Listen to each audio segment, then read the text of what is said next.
I am the Tofu Golem. Please enjoy the video. In this video, I will show how to set up your Mac terminal. First, let's open the terminal application.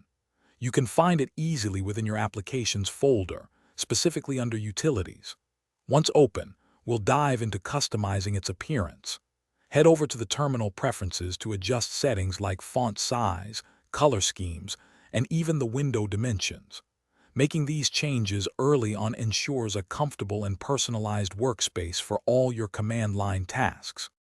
Next, let's explore some essential customizations to boost your productivity.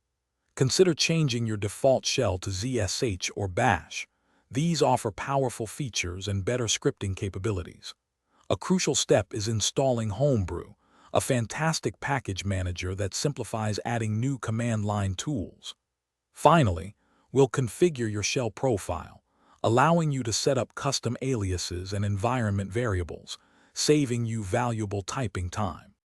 Now that Homebrew is set up, installing key development tools becomes incredibly straightforward. We'll use Homebrew to get essential tools like Git for version control and Node.js for JavaScript development. After installation, it's always a good practice to verify everything by running simple version commands. You can also explore other useful utilities, such as wget for downloading files or htop for advanced system monitoring, all through Homebrew. To truly enhance your terminal workflow, consider installing a custom prompt. This provides immediate visual feedback, showing things like your current directory or Git branch status.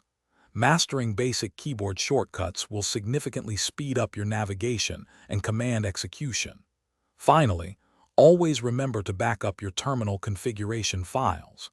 This simple step ensures you can easily restore your personalized setup on any new machine, saving you hours of reconfiguration.